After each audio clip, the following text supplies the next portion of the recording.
ఉత్తర regional ring road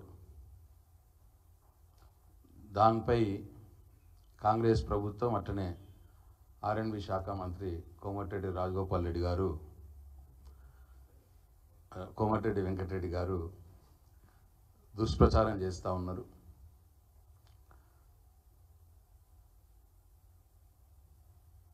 వాళ్ళు చెయ్యంది చేసినట్టు అన్ని అబద్ధాలు చెప్తా ఉన్నారు.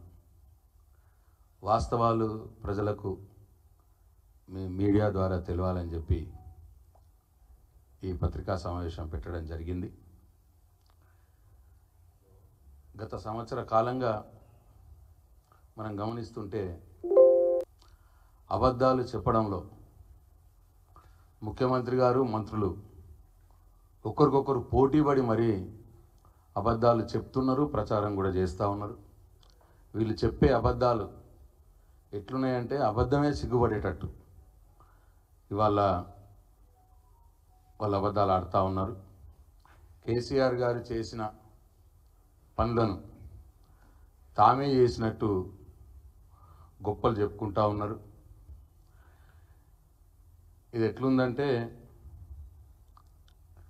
మందికి పుట్టిన బిడ్డని ముద్దు చేస్తూ మాకే పుట్టినట్టు డ్రామాలు ఆడినట్టు ఇవాళ కాంగ్రెస్ ముఖ్యమంత్రి రేవంత్ రెడ్డి గారు అట్లాగే మంత్రులు ముఖ్యంగా మా కోమటిరెడ్డి వెంకటరెడ్డి గారు చేస్తూ ఉన్నారు. యాక్చువల్గా ఈ రీజనల్ రింగ్ రోడ్ ప్రాజెక్ట్ అనేది కేసీఆర్ గారి మదిలో నుంచి పుట్టినటువంటి ప్రాజెక్ట్. ఈ ప్రాజెక్టు వారి యొక్క మానస పుత్రిక. ఈ ప్రాజెక్ట్ కోసం వారు ఇంజనీర్లతో స్టేక్ హోల్డర్స్తో ఈ హైదరాబాద్ చుట్టుపక్కల ఉన్నటువంటి నాయకులతో అనేక గంటలు మేధోబదనం చేసి ఈ ప్రాజెక్టును వారు రూపకల్పన చేసినారు. దీని ముఖ్య ఉద్దేశం ఏంటంటే హైదరాబాద్ కాస్మోపాలిటన్ సిటీగా అవుతుంది. ఇక్కడ వెదర్ బాగుంటుంది.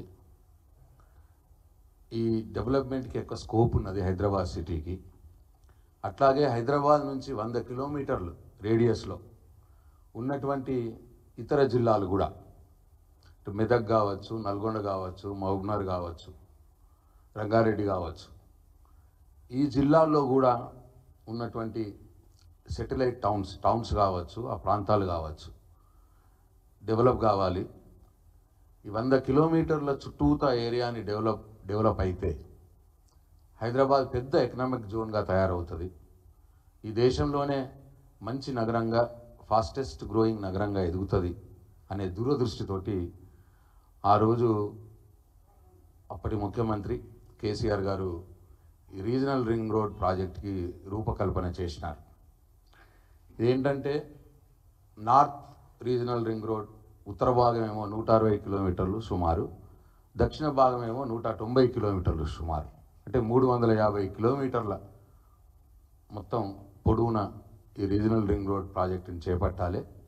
దీనికి దాదాపు ఉత్తర భాగానికి ఒక 8,000 కోట్లు రోడ్ వేయటానికి, 4,000 కోట్లు ల్యాండ్ ఎక్విజిషన్ సుమారు ఆ రోజు అనుకుంది, అంటే 12,000 కోట్లు.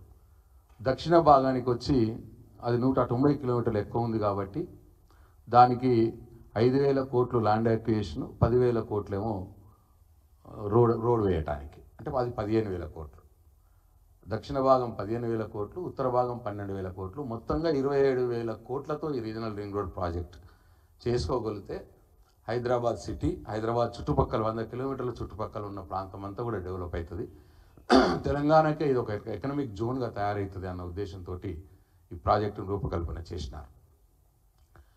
అయితే మనం యాజ్ ఎ స్టేట్గా మనం దాన్ని కడితే మన స్టేట్ మీద భారం పడుతుంది. ఈ మొత్తం సిటీలో గుండా 14 నేషనల్ హైవేస్ పోతూ ఉన్నాయి. ఈ 14 నేషనల్ హైవేస్ని కలుపుకొని ఒక రీజనల్ రింగ్ రోడ్ ప్రపోజ్ చేసి నేషనల్ హైవే వాళ్ళతో చేపించగలిగితే రాష్ట్రం మీద భారం తగ్గుతుంది అన్న ఉద్దేశంతో 2015లో నుంచే ముఖ్యమంత్రి గారు కేసీఆర్ గారు, అప్పటి ప్రైమ్ మినిస్టర్ మోడీ గారిని, గడ్కరీ గారిని రిక్వెస్ట్ చేయడం జరిగింది రీజనల్ రింగ్ రోడ్ ప్రాజెక్ట్ తీసుకోండి అని.